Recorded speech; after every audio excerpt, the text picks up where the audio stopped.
After you decide that I'm depressed or whatever, you'll put me on meds, right?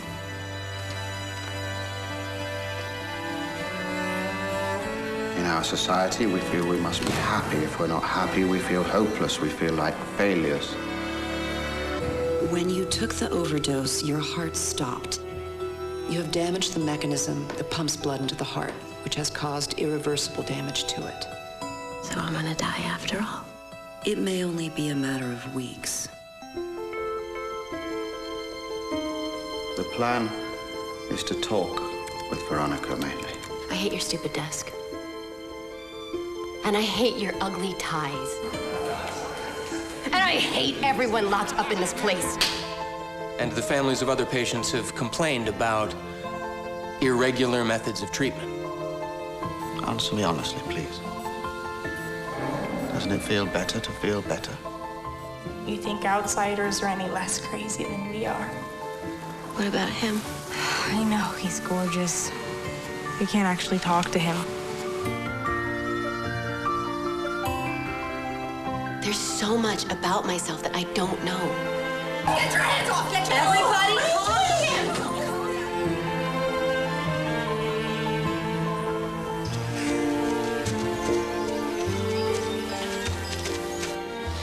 Some people go their whole lives searching for one moment like the one you had.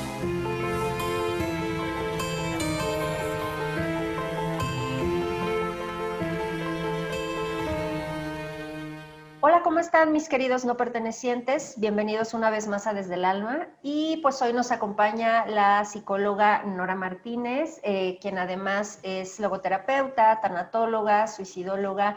Nora, bienvenida nuevamente a Desde el Alma, ¿cómo estás? Hola Miri, muchas gracias por la invitación. Gracias no pertenecientes por incluirme nuevamente en este canal. No, Nora, pues al contrario, por compartirnos tu conocimiento. Y bueno, pues en este año quiero retomar un tema que dejamos pendiente la última vez que platicamos. Tocamos el tema de la posvención. Para quienes no vieron el video del año pasado en relación a la posvención, me gustaría que abordáramos un poquito brevemente en qué consiste la posvención suicida. En la charla anterior que tuvimos el año pasado hablamos de la posvención en relación a los que sobrevivían a una persona que se había suicidado, ¿no? Familiares, maestros, parejas. En este caso quiero hablar de la posvención en sobrevivientes de suicidio que no murieron en el intento, que tuvieron un suicidio fallido. Me gustaría mucho primero que abordáramos brevemente qué es la posvención y luego que empezáramos a hablar un poquito de este tema. Me parece importante y relevante porque creo que si no hay un buen trabajo de posvención, la posibilidad de nuevos intentos son muy altos. Entonces, por favor, si quieres recordarnos un poquito qué es esto de la posvención, Nora.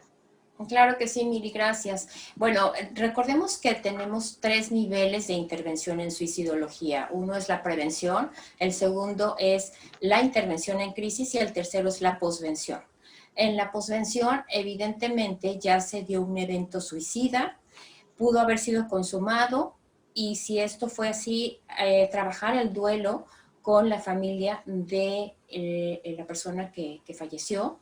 Si no fuera la familia directamente, entonces trabajar con la persona que intentó suicidarse, no lo consiguió afortunadamente, pero está latente allí esta posibilidad de que se repita en un evento a futuro.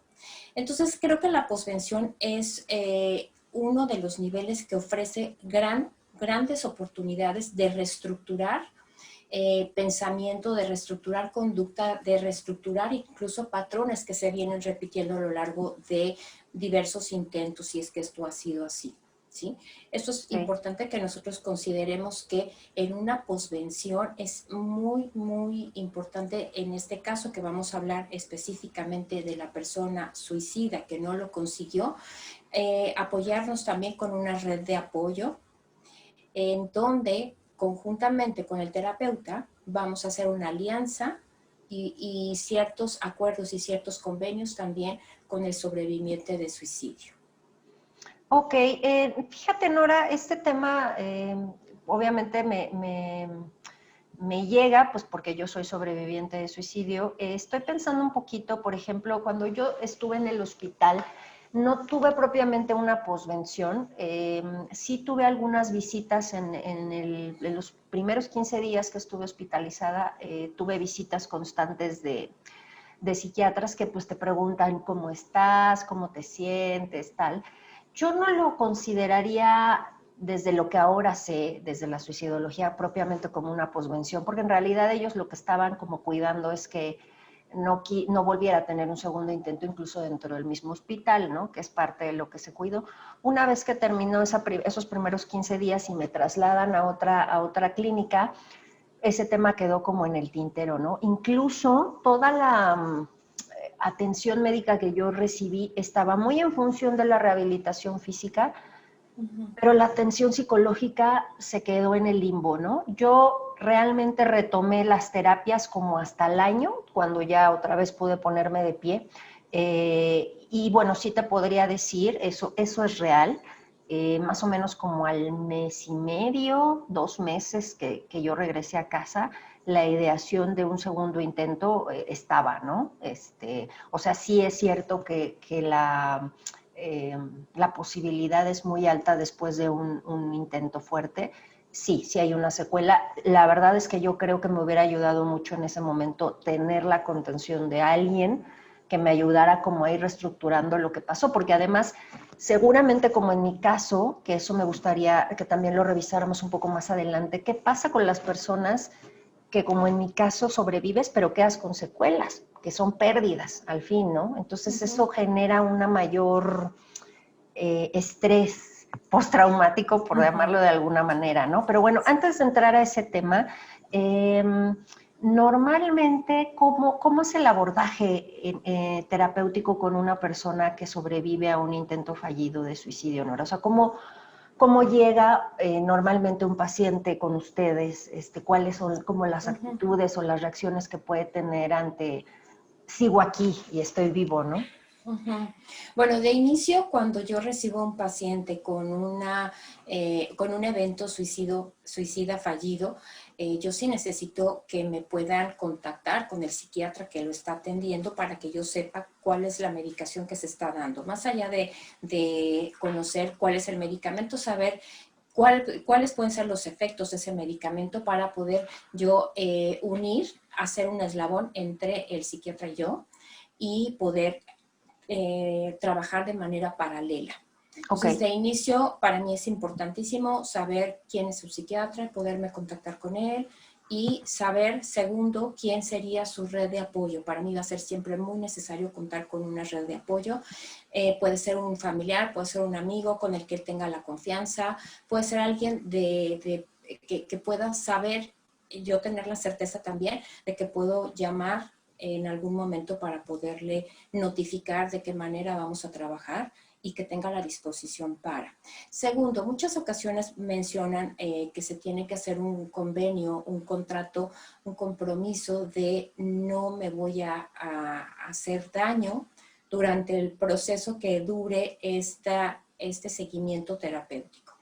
Pues más allá de ese convenio escrito, para mí también es importante llegar a acuerdos que vamos a tener en las sesiones. ¿Cuáles serían estos acuerdos? Yo trabajo mucho lo que es terapia cognitivo-conductual, entonces yo trabajo ciertos listados en donde detectamos cuáles son los eventos que han detonado en los diferentes momentos, si ha sido no nada más uno, sino han sido varios, en esos varios, cuál ha sido el evento que ha detonado para que la persona quiera recurrir nuevamente al suicidio. Entonces, hacemos ese listado y elaboramos unas estrategias de qué pasa si este evento surge, de qué forma lo voy a enfrentar y qué recurso tengo dentro de mis actividades. En la terapia cognitivo-conductual es una terapia activa, no trabaja solamente el terapeuta, y involucramos al consultante, al paciente, lo involucramos. En mi caso yo les pido que lleven un cuaderno incluso a la terapia y que estén tomando ellos nota de lo que vamos hablando. ¿Por qué? Porque para mí es importante que empecemos a trabajar un autoconocimiento, ¿sí? Para detectar y ubicar qué eventos están siendo de riesgo, qué estrategias puedo yo hacer de manera independiente, ¿sí? Y qué actividades pueden romper ese ciclo para que no vuelva a tener nuevamente el mismo resultado de llegar a tomar una decisión. Pero sobre todo y ante todo, Miri, es un proceso que se trabaja con mucho respeto, con absoluto respeto. Yo no puedo juzgar a alguien que tomó una decisión de esa magnitud porque no estoy en los zapatos de esa persona. Creo que tenemos que saber perfectamente bien que si ya llega una persona a tomar una decisión de este tipo, seguramente para esa persona ese era el único recurso y el último tal vez. Yo no puedo juzgar, solamente tengo que comprender que probablemente ya no tuvo el recurso emocional, esas estrategias de afrontamiento ante un evento estresante y solamente considerar que es un paciente que requiere apoyo y ayuda. Pero ante todo, considerar que mi intencionalidad es irlo fortaleciendo para que él recupere, ¿sí?, esta individualidad y esta autosuficiencia, porque si bien es cierto, pareciera que trabajamos cuando tenemos un paciente con intentos suicidas y estos han sido fallidos, pareciera que trabajamos con pacientes discapacitados y no va por allí. Sí hay una afectación emocional, sí, pero no puedo yo considerar que es un paciente discapacitado, sino por el contrario, considerar que sí tomó una decisión en su momento, ni buena ni mala, yo no puedo poner juicios de valor, solamente tomó una decisión, en este momento si está conmigo es porque tiene la intencionalidad de decir quiero modificar cosas que viví en el pasado. Claro. Fíjate que esto que mencionas respecto a los juicios y tal, yo creo que sí es algo... y que bueno, yo he comentado varias veces con distintos especialistas y en charlas en el canal que sí es muy triste, ¿no? Un poco como, y creo que es gran parte del trabajo al que se enfrenta un sobreviviente de suicidio, es cómo afrontar a su entorno, ¿no? Hay gente que te tacha de loco, ¿no?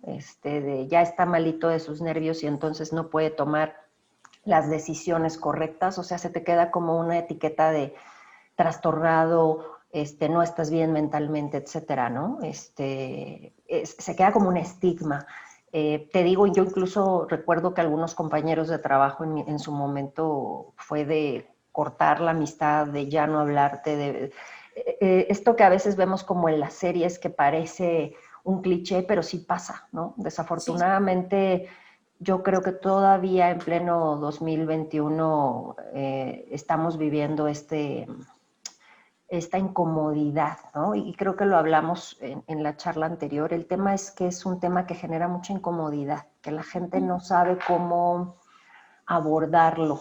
Entonces, normalmente se calla, pero ese silencio es muy incómodo para la persona que sobrevive, ¿no? Porque de alguna forma el silencio violenta, ¿no? O sea... es como algo que no se puede hablar libremente y que cuando te atreves a hacerlo, hay gente que te pregunta como que ¿por qué quieres hablar de eso, no? O sea, como démosle la media vuelta y no lo toquemos, y creo que eso es una de las cosas que afecta mucho a la persona que sobrevivió a un suicidio, porque pasa, por ejemplo, como con alguien que tuvo adicción a las drogas o al alcohol, ¿no? Solemos quedarnos mucho con esta... Socialmente estamos muy acostumbrados a quedarnos con las etiquetas, ¿no? El que es buen estudiante, el que se drogó, el que fue madre soltera, como si solamente nos quedáramos en ese estadio y no evolucionaras, ¿no? Y yo pienso, tú me dirás, no sé, en la práctica terapéutica, yo lo hablo a nivel de experiencia individual, sí creo que una de las cosas que yo tuve que trabajar mucho fue con esa incomodidad de mi entorno, no de todos, por supuesto, pero sí de mucha gente.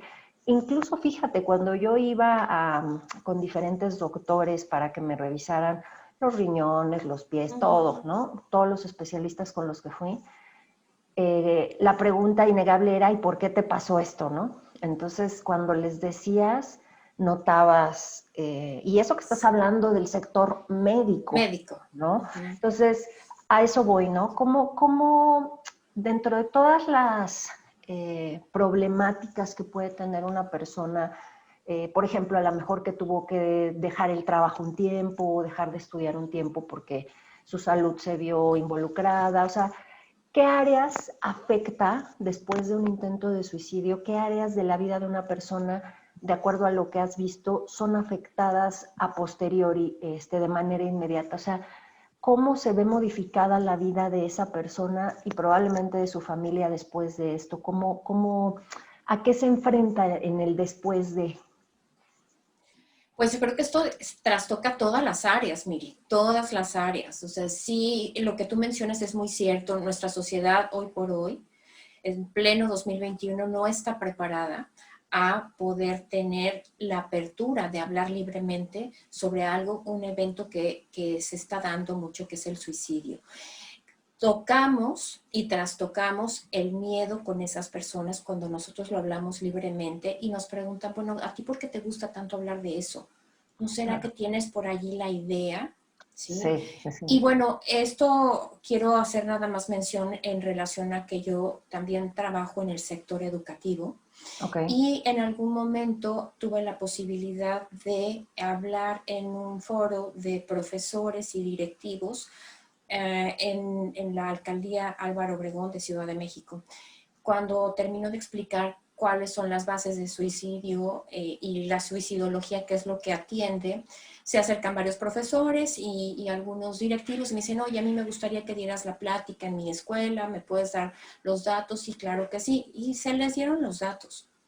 Me dijeron, para tal fecha tenemos una cita, vamos a juntar a todos los padres de familia. Evidentemente esto fue antes de la pandemia. Claro. Y esa cita nunca llegó. En algún momento me mandan un correo y me dicen, gracias por su buena disposición, le agradecemos mucho la intervención que tuvo en este foro, sin embargo, queremos cancelar la participación, no por nosotros personal educativo, sino sí por padres de familia. ¿Por qué?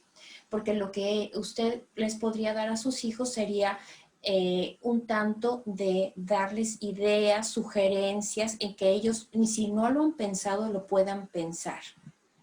Entonces, bueno, lo consideramos como esto es algo que se puede estar contagiando de inicio, pero que desde ese punto de partida estamos hablando que es un estigma impresionante. Sí.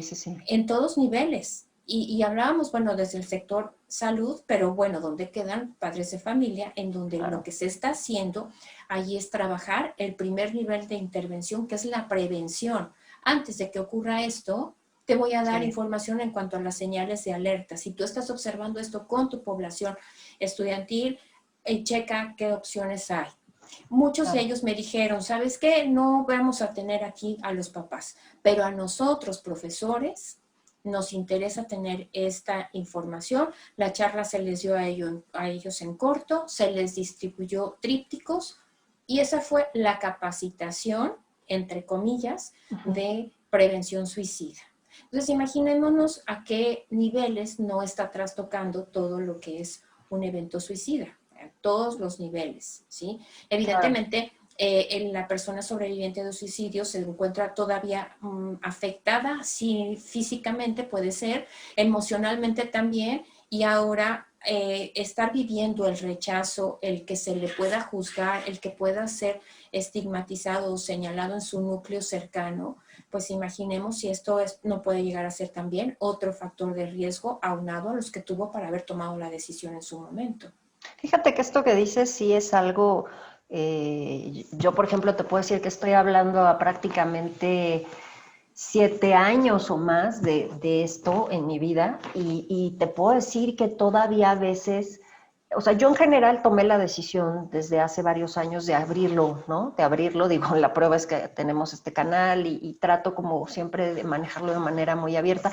Tampoco es que vaya con un letrero por la calle, pero no es algo que niego en mi vida porque siento que ha sido una manera de terapéuticamente trabajar, resignificar lo que fue, ¿no? Sin embargo, no te niego, y esta parte la toco porque creo que viene muy en función a lo que dices, sí o sea, sí me he enfrentado en ciertos momentos con cierto miedo, ¿no? Con ciertas temor previo de no sé cómo esto puede ser recibido a nivel profesional, por ejemplo. Es que te queda, como socialmente está muy marcado, como algo que te queda, lo que te decía, ¿no? El drogadicto, el alcohólico, la madre soltera, etcétera. O sea, es como algo que te tatúan y ya no te lo quitan. Ajá.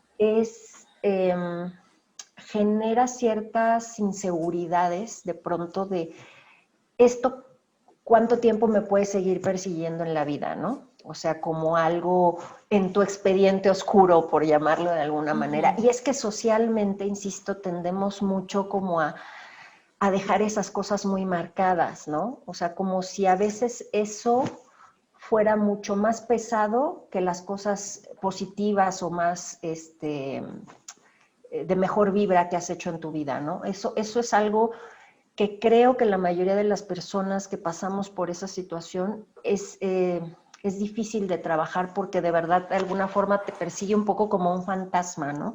O sea, yo siempre he dicho que uno tiene que asumir las consecuencias de lo que hace y parte de eso es trabajar, ¿no? Decir, bueno, ¿cómo voy a trabajar con esto? ¿Cómo me voy a hacer responsable de estas decisiones?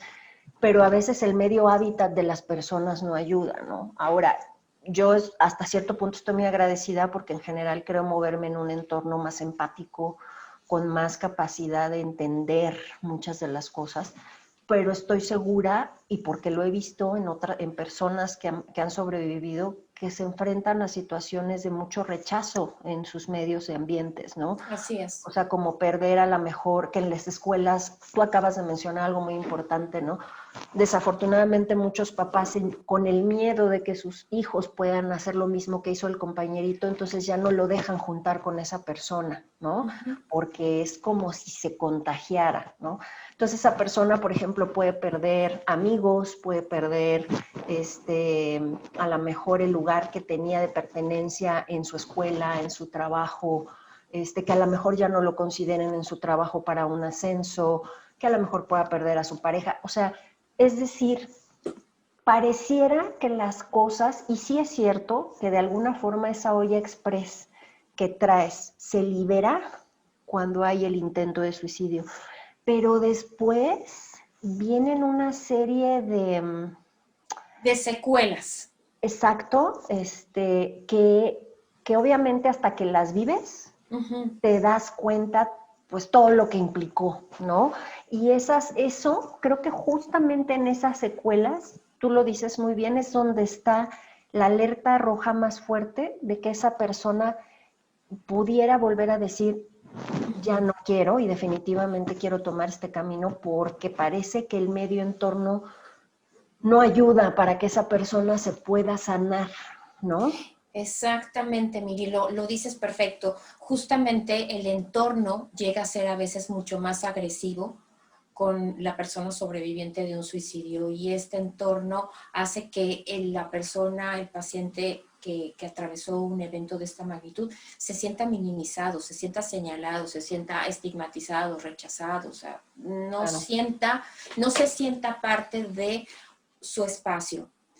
Entonces, ¿qué es lo que se busca? En mi caso, al trabajar cognitivo-conductual con ellos como es una terapia, como les mencionaba anteriormente, es una terapia activa, pongo en manos de él la responsabilidad de su situación de vida. Pareciera que es mucho riesgo, sin embargo, en la medida en que yo confío en él, lo hago también consciente de que hay personas, dentro de esos están sus redes de apoyo, que confiamos en él, que sí, evidentemente sabemos que nuestra sociedad en algún momento suele incluirse dentro de un factor de riesgo, sin embargo, las personas que estamos rodeando al paciente en ese momento, estamos teniendo la confianza ¿y por qué estoy teniendo la confianza en ti? Porque te estoy dando las estrategias y estamos trabajando conjuntamente.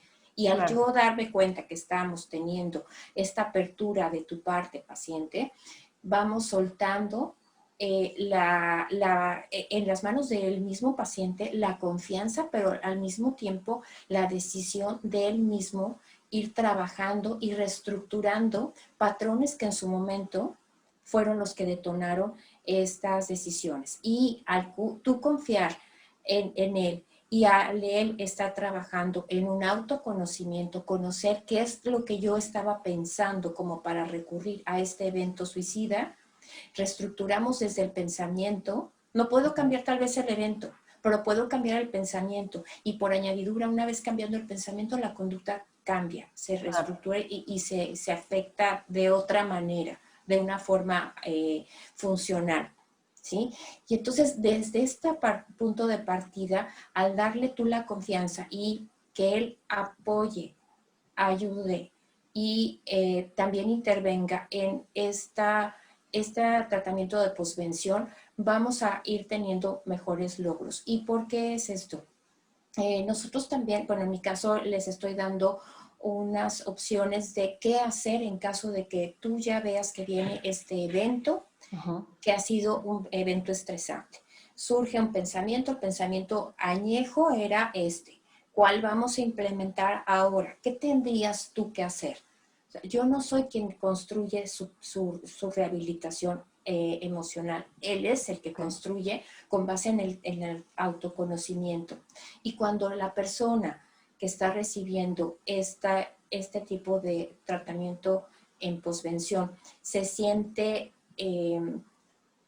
parte de una confianza, de una estructura que le está ayudando a salir adelante, créeme que los resultados son mucho mejores, porque de verdad, o sea, la sociedad sí señala, sí margina, sí estigmatiza, y eso hace que la persona se baje, emocionalmente se baje. Ya estoy con lesiones y con secuelas físicas y además no puedo salir adelante porque me está poniendo el pie, ¿no? Bueno, vamos entonces a quitar esos pies y vas a resurgir tú claro, ayudándome a diseñar esto. ¿Quién mejor que tú que te conoces en los claros y en los oscuros?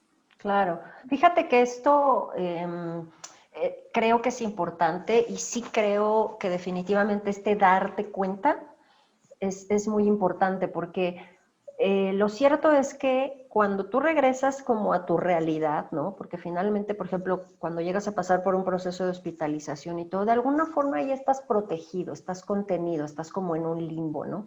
Pero cuando regresas a tu entorno, cuando regresas a los conflictos que te detonaron las situaciones, si tú no estás, y aquí lo digo con toda la seguridad del mundo, es básico tener redes de apoyo, es básico tener idealmente una terapia que te acompañe, amigos, personas con las que te puedas apoyar en caso de volver a tener crisis, porque muy probablemente las crisis van a regresar, o sea, eso es un hecho.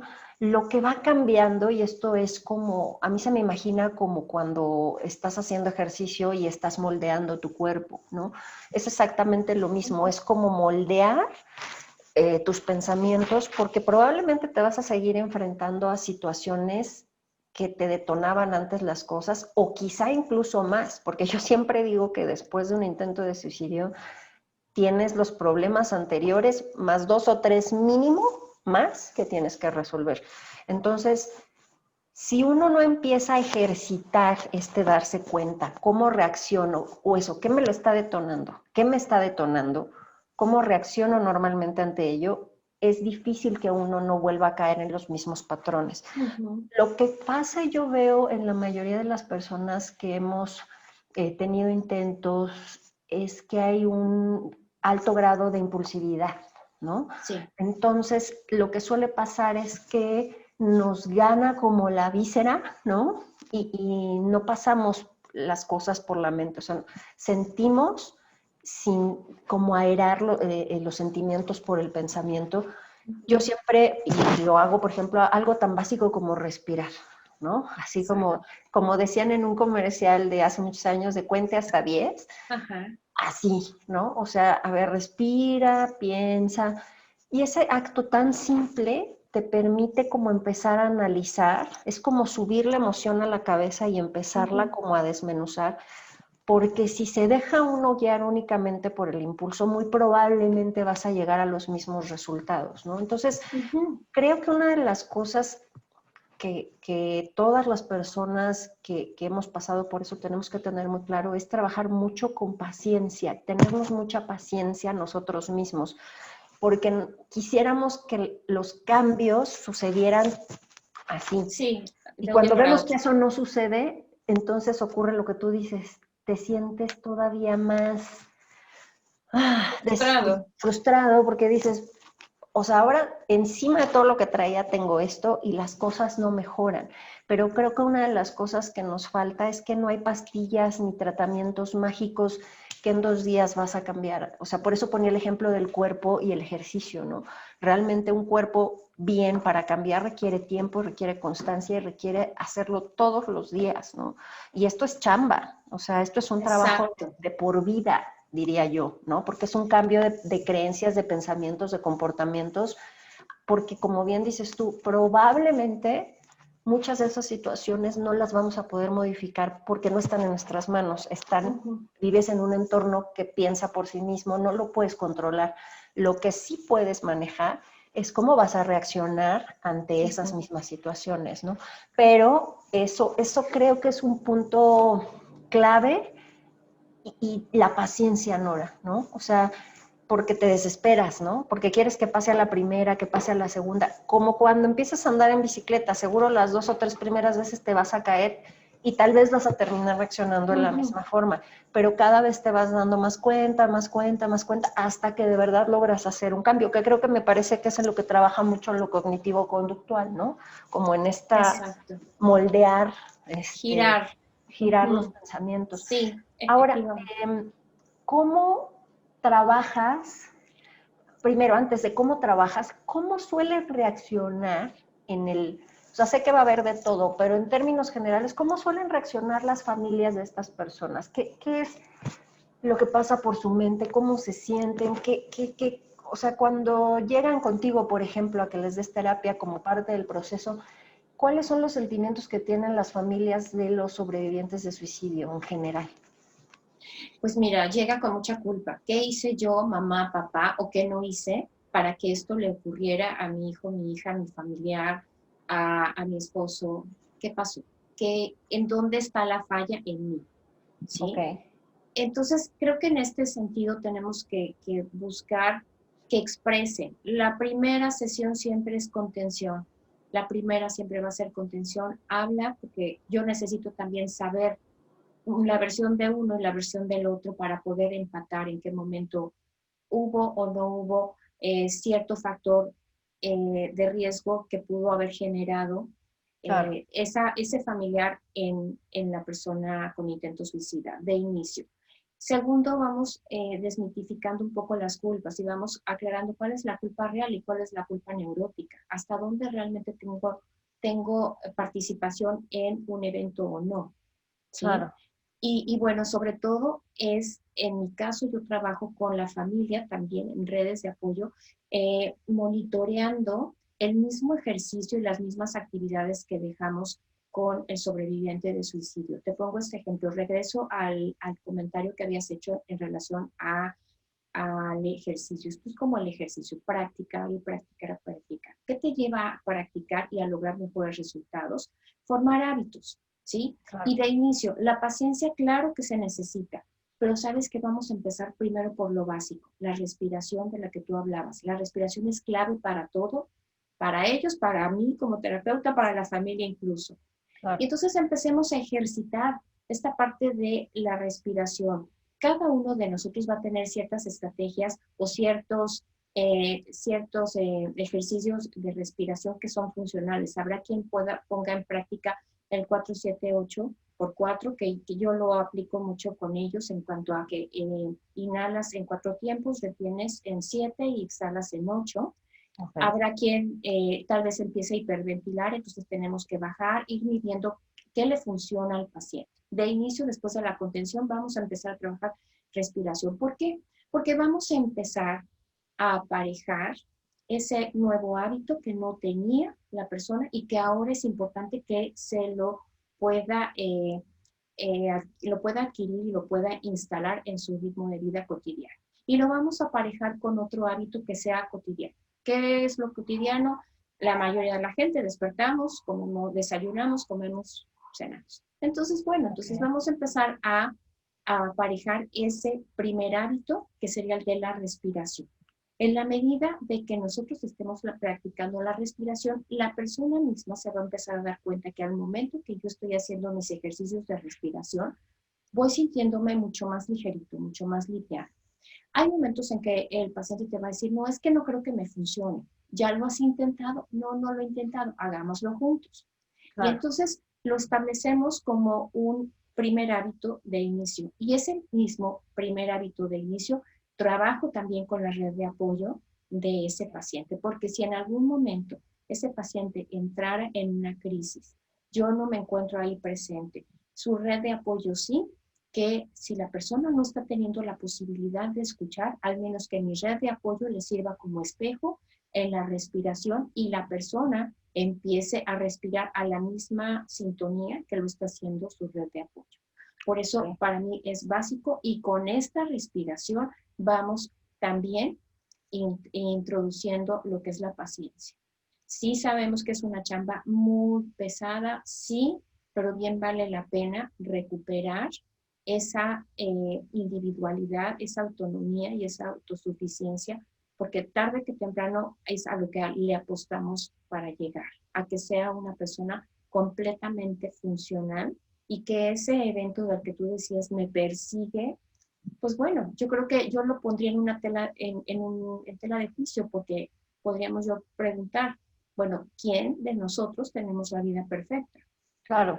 No tenemos la posibilidad. Todos en algún momento dado hemos cometido errores, hemos tomado malas decisiones, sí, o no malas, digamos que inadecuadas.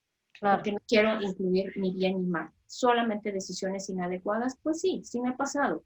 Pero nos ha enseñado esa decisión inadecuada a saber qué es lo que yo tendría que cambiar para no recurrir nuevamente a esa toma de decisión. Oye, Nora, cuando tú, o sea, por ejemplo, ahorita ya vimos que la culpa es como la principal emoción que traen las familias. Ahora bien, ya digamos que cuando la persona ya está en un trabajo terapéutico, la familia quizá también lo está tomando, por lo general, ¿en dónde encuentras más resistencias a estos cambios para modificar la vida de esta persona y su entorno? ¿En el paciente sobreviviente o en la familia? O sea, yo sé que está mucho más dispuesto a hacer cambios el paciente. ¿Y qué tipo de resistencias tienen las familias? La familia, además de la culpa, aunado a ello, entendemos que también tienen miedo. Tienen mucho miedo a que eso nuevamente vuelva a ocurrir, y en esta ocasión sí se consiga culminar ese suicidio. Es miedo, es culpa, es un tanto, algunas de las familias, no puedo generalizar, pero también es qué van a decir. Claro. Mis amistades, mi familia, yo no quiero que sepan, yo mejor digo que se cayó. Pobrecito iba caminando y se cayó. Claro. Pobrecito se intoxicó con un medicamento que no le cayó bien, se intoxicó con mariscos. Hubo un señor que me dijo, es que yo ya les dije a mis hijas que su hermana se intoxicó con mariscos, así que cuando usted hable con ellos, pues me sigue el juego. A ver, o sea, claro. Creo que empecemos hablando verdades, ¿sí? Y hablar con la verdad no implica que yo me haga cómplice del juego que el Señor quiere decir, ¿no? Claro. Entonces, creo que esta parte es mucho la resistencia de la familia, y esto en ocasiones, si no se trabaja profundamente y con la seriedad de vida, sí podemos llegar a tener dentro del mismo entorno en el que se relaciona el sobreviviente suicida otro factor que nuevamente sea estresante y que consiga llevarlo a esa toma de decisión de suicidarse. Y en este momento podría ser que lo pueda en esta ocasión ya lograr. Creo que también hay entornos donde es el que tiene el problema es él, no soy yo. O sea, yo porque tengo que ir a terapia si el que intentó suicidarse es él, el que está trastornado es él, ella. Es decir, es como asumir que ese ser vive como en su propio mundo y que no se relaciona con los demás. Sabemos que en general, normalmente cuando una persona llega a muchos límites es porque está somatizando lo que su medio ambiente trae, ¿no? Entonces, Exacto.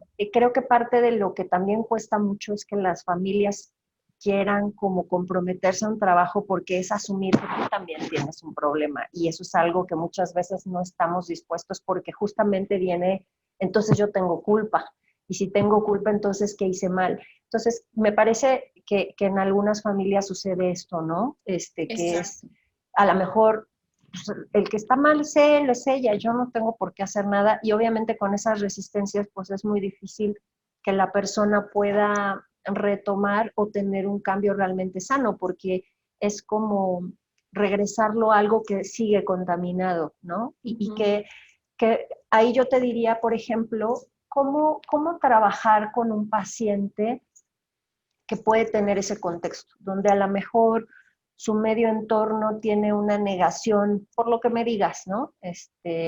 Y no está dispuesta a apoyar a ese paciente para hacer cambios como entorno, que realmente solamente es el paciente en posvención sobreviviente el que está tomando la terapia. ¿Cómo trabajas o cuáles son las posibilidades reales y los riesgos? Ya los dijiste, pues obviamente el más fuerte es que esa persona vuelva a intentar suicidarse, pero ¿qué posibilidades tiene una persona que está intentando retomar su vida después de un intento fallido de suicidio y el entorno no está dispuesto a trabajar? Vamos a suponer que fuera una familia que está negada a aceptar que ellos también tienen que aportar y que tienen que cooperar. Uh-huh. Suponiendo que fuera una situación así, lo que ocurriría sería que yo tendría que platicar con ellos, básicamente, y saber por qué es que me dicen que la otra persona es la que está mal y ustedes no. Es que él es el que muestra cambios de conducta, él muestra las alteraciones emocionales, se va de un extremo a otro, polariza y demás. Lo que ocurre cuando tú les haces ver que sí, si bien es cierto, él es el que está padeciendo esta situación, pero en algún momento suele suceder que esa persona que está teniendo sus cambios bruscos de emocionalidad está atravesando por un TLP, que es un trastorno límite de la personalidad. Entonces, al explicarle a la familia que existe un trastorno límite de la personalidad que desafortunadamente nuestra sociedad tampoco conoce tanto sobre eso, pareciera que si tú me hablas de trastorno límite de la personalidad, ¡ay, se me vaya a pegar! ¿Sí? O sea, volvemos a la misma situación. Cuando nosotros explicamos en qué consiste este trastorno límite de la personalidad, no es algo que él quiera hacerlo por voluntad, sino que requerimos el apoyo familiar y aún así no lo obtenemos, yo me voy a buscar redes de apoyo que sean proactivas y que realmente me sirva como tal, como red. Okay. Puede ser que la mamá, el papá, el hermano, quien sea, no me sean de utilidad por lo que sea, el motivo que sea. No se le juzga, simplemente, bueno, en este momento no puedo contar con usted, no, pues no. Ok, entonces me voy y busco con quien sí puedo tener. Entonces me voy tal vez y veo si puedo tener apoyo con algún amigo cercano, con algún vecino con el que tenga mucha relación la persona tratante. No sé, me voy con la persona que él me pueda decir es de toda mi confianza y sé que está conmigo allí, ¿sí? Okay. Esto en algún momento se va entretejiendo las redes de apoyo. Puede suceder que en algún momento cambiemos a un miembro de esa red y quitemos ese miembro e incluyamos a otro más. En la medida que la persona empieza a hacer cambios significativos en su actuar, en su pensar, y en su respuesta al entorno, la familia suele suceder que se empieza a involucrar porque ya está dándose cuenta que sí están habiendo cambios y que tal vez algo de lo que yo me negaba a participar, ahora lo estoy haciendo y ahora sí estoy teniendo resultados visibles. Muchas veces se niegan a aceptar, a cooperar porque yo quiero resultados rápidos, prontos, ¿sí? Uh-huh, uh-huh. Y entiendes en algún momento que pues, puede ser mucho el miedo de si detona otra vez aquí, yo ya no sé qué voy a hacer. Sí, entonces, sí, entiendes. Sí. Pero allí es un trabajo de convencimiento, un trabajo de concientización, un trabajo de brindarles también a la familia información, ¿sí? O sea, llega una familia carente de información, nunca antes había vivido un evento de esta naturaleza y te dice, aquí estamos, ¿qué vamos a hacer? ¿Qué hago? Díganme, ¿qué hago para yo ayudar? O yo se lo dejo y ya usted lo compone. Ahí me lo arregla. Ajá, sí, ajá. entonces no va por allí, ¿no? Entonces, en la medida que nosotros concienticemos que esto es un trabajo de equipo, que en la medida de que también ellos aporten este apoyo, aporten el acompañar la práctica de los hábitos que estamos empezando a implementar, simplemente vámonos a la respiración, ¿sí?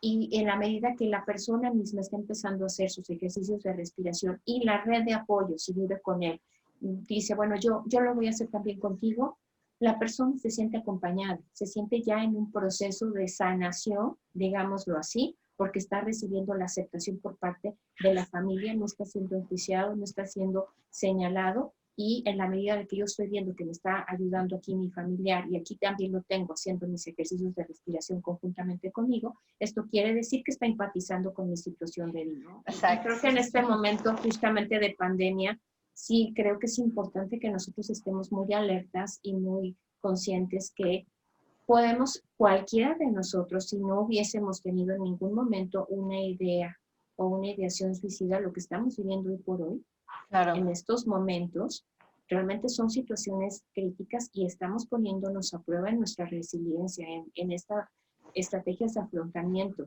Sí, sí, no. Y monitorearnos entre nosotros mismos y saber si en algún momento algo está pasando en mí, oportunamente notificar. Claro. A mí me gustaría, ya un poco para ir cerrando la charla, Nora, pues decirle a las personas que han pasado que han sobrevivido a un intento de suicidio y que quizás se sientan en este momento como el bicho raro, ¿no? De su familia o de su entorno, que se sientan estigmatizados, señalados, que no van a poder retomar su vida, que incluso está peor que antes, porque eso pasa, ¿no? La verdad es que muchas veces eso pasa. Sí se puede, ¿no? O sea, sí se puede. Tú tocaste una palabra bien importante. Por supuesto, somos seres con libre albedrío y tenemos la absoluta libertad de cómo abordamos y qué decisiones tomamos con las cosas. Es decir, podemos victimizarnos y prácticamente quedarnos con esta etiqueta y decir, sí, yo soy, y entonces soy el bicho raro de la familia y entonces por eso mi vida ya no puede ser. O puedes resignificarlo con tus posibilidades, desde tus trincheras, desde lo que tú puedas, y darle un cambio para que eso, lejos de ser algo que te estigmatice, incluso pueda hacerte crecer, ¿no? No es algo, y aquí vuelvo a retomar lo que Nora ya reforzó, no es algo que pasa en un día, no es algo que pasa en dos, es un proceso largo. Obviamente, dependiendo de qué tan fuerte fue el intento o no, pues serán la cantidad de secuelas que traigas, pueden ser solamente emocionales o pueden ser incluso físicas. Yo sí te invito a responsabilizarte, ¿no? de las acciones. No podemos cambiar lo que ya pasó, pero sí puedes cambiar la forma en que lo percibes y cómo vas a reaccionar en el futuro. No es algo, insisto, que va a pasar de la noche a la mañana, va a tomar semanas, meses y probablemente años, y es como un trabajo constante y diario. Va a haber ocasiones en que no funcione y te vuelvas a caer y te tengas que volver a levantar, pero la resiliencia y la capacidad de transformar estas emociones sí es algo que se puede, ¿no? No es algo que ya se quedó como una mancha en tu historial y nunca vas a poder cambiar. Eso lo vas a decidir tú, ¿no? En la imagen que el sobreviviente de suicidio puede tener de sí mismo es muy importante para poder saber si está llegando a la victimización, Claro. ¿sí? Porque entonces puedo llegar a un punto donde todos me hacen, pero yo no soy responsable de. Y no, aquí es hacer el cambio. Todos, repito, todos hemos cometido errores al tomar decisiones inadecuadas en su momento, pero esto aquí no es como el buro de crédito. O sea, aquí no te boletinan, porque pareciera, ¿no? O sea, me boletinan y ya todo el mundo va a saber que fui suicida en su momento.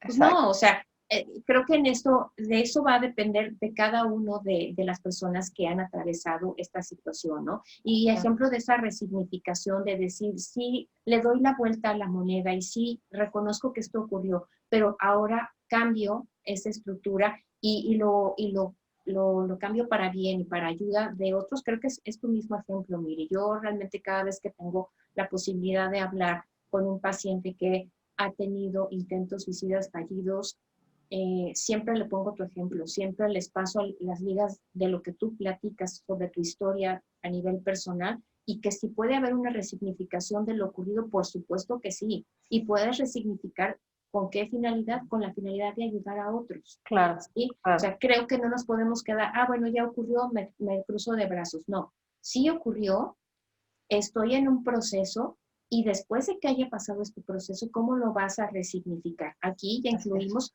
un aspecto logoterapéutico. ¿Qué vamos a hacer con esto que ocurrió? Uh-huh. Sí, no, de hecho, ahorita que tú tocabas el tema de las secuelas como secuelas físicas, como fue mi caso, yo lo he comentado varias veces y lo vuelvo a reiterar hoy. Es muy fuerte cuando tú recuerdas, o sea, cuando te duele un pie, cuando no te puedes mover como antes, etcétera, etcétera, y dices, no es porque el camión vino y me atropelló, no, es algo que yo mismo me generé. Y entonces viene un proceso mucho más largo de tener compasión por ti mismo, ¿no? Y decir, pues sí fui yo, pero es muy difícil porque entras como en un proceso de enojo, ¿no? Es como, pero pues tampoco me puedo pelear constantemente conmigo misma porque entonces vuelvo a entrar en crisis. Entonces, creo, y así creo que es una forma que podemos como tomarlo, insisto, cada persona lo hará a su forma, pero como una posibilidad, o sea, no verlo como algo que te resta, sino como algo que te puede sumar, como una posibilidad de madurar, de crecer, de transformarte. Insisto, no va a pasar en 2 días, no va a pasar en 3, no va a pasar como en las series de streaming que en 2 días, se rompió el brazo y ya lo tiene, porque no es así. La realidad es que estos actos sí dejan huellas, sí dejan heridas emocionales, psíquicas, físicas, y eso es algo que no contemplamos cuando estamos tomando la decisión, ¿no? Que es lo que yo siempre trato de reforzar mucho. Esto sí deja secuelas, ¿no? Sí. Y si no somos conscientes de eso y entonces nos quedamos en la victimización, no estamos asumiendo la responsabilidad de nuestros actos. Esa es una decisión personal, pero realmente está en uno cómo vas a vivir después de esto, como la mancha que me marcó en negativo y entonces me asumo y lo acepto, porque incluso al no hacer algo distinto, lo estás reforzando, ¿no?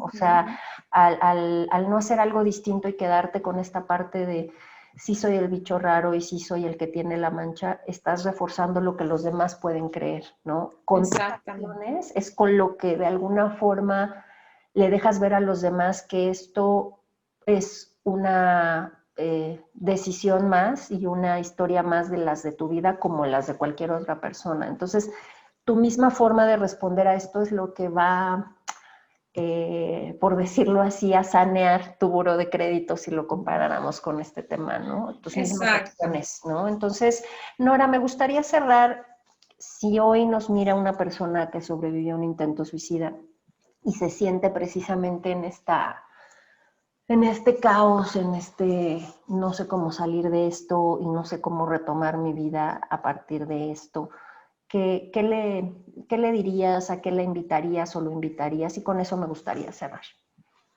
Bueno, de inicio, Miri, yo creo que le diría que sí me gustaría preguntarle, ¿para qué crees tú que sobreviviste? ¿Qué hay todavía por hacer? Sí, la vida es muy sabia, si quien cree en un Dios también, podemos decir Dios es sabio y siempre suceden las cosas para algo. Yo cuestionaría, ¿para qué crees tú que sobreviviste a un intento suicida de inicio? ¿Sí? Esto no se termina con un boletinaje. O sea, creo que en la medida de que tenemos vida, tenemos que buscar qué tengo que corregir para tener una visión diferente, no esa visión de túnel en donde solamente estoy viendo oscuridad aquí y hasta el final una mini luz. No, aquí aperturarnos y darnos cuenta que en ese mismo túnel también existen paredes y en las paredes también existen oportunidades y opciones que podemos nosotros incluir y que tal vez no las habíamos visto y que tal vez en este evento que sucedió y que afortunadamente sobreviviste, qué bueno que fue así. Creo que es esta oportunidad que la vida, Dios, el universo, el karma, como quieras llamarlo, te está dando para que puedas reaprender una forma diferente de vivir, ¿sí? Y como siempre digo en el consultorio que tengo, la vida tiene sentido en cualquier circunstancia, sí o sí. No hay manera, sí o sí, aún en estas circunstancias donde estamos atravesando momentos complejos, sí, sí lo sabemos, no lo negamos, pero tenemos opciones. Siempre van a haber opciones en la medida que nosotros aperturemos esta mirada de túnel y no veamos solamente esa lucecita, veamos también las paredes que en algún momento dado pueden tener ese mismo túnel y sobre todo acercarte a alguna persona que tengas confianza de hacerlo. Incluso nos puedes dejar algún comentario, algún tipo de mensaje. Si tú requieres ayuda, apoyo, no dudes en comunicarte con nosotros. Nosotros nos comunicamos contigo, te contactamos en donde estés, te orientamos. Y bueno, sobre todo también hacer mención que las personas que estén interesadas, ya vamos a hacer comercial, Claro. en tomar una capacitación, una certificación como suicidólogo. En la Ciudad de México tenemos el Instituto Hispanoamericano de Suicidología, dirigido por el doctor Alejandro Águila, que está trabajando la certificación. Necesitamos gente comprometida que crea en una rehabilitación en cuanto a ver la vida de otra manera y en cuanto a mostrar que sí existen claros y también oscuros, pero podemos encontrar tonalidades medias y creo que necesitamos personas que estén comprometidas para ello y que puedan apoyarnos trabajando con nosotros conjuntamente, que puedan hacer la capacitación, ya sea para un nivel educativo, para un nivel hospitalario, incluso para un nivel de empresarial. Creo que siempre es importante tener alguien que esté monitoreando cómo nos vamos sintiendo los otros.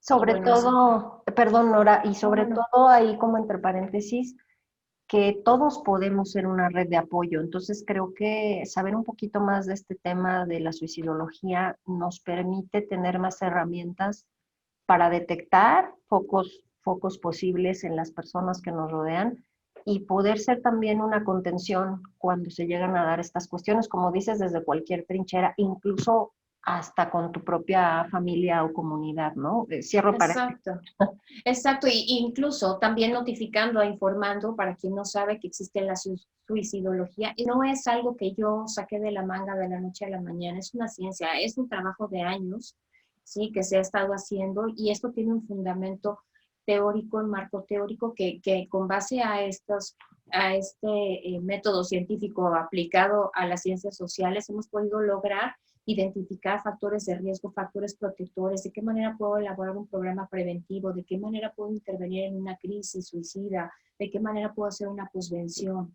Entonces creo que esto es importante que le demos el peso que requiere a nivel social para que esto se difunda, Miri, porque desafortunadamente tú lo sabes, somos muy pocos suicidólogos a nivel mundial. Ya no me voy a Ciudad de México, o sea, a nivel mundial. Sí, somos pocos y necesitamos más. Entonces, aquí está la invitación para, sí, sobrevivientes del suicidio, adelante, nosotros estamos aquí para apoyarles, pero también para las personas interesadas en que puedan aplicar estos conocimientos en su ámbito de trabajo, en su familia, con sus amigos, aquí estamos también. Nora, pues no me queda más que agradecerte nuevamente tu presencia y pues bueno, ya sabes que siempre esta es tu casa. Y pues nada, mis queridos no pertenecientes, esperamos vernos hasta la próxima. Que tengan un excelente día. Muchas gracias.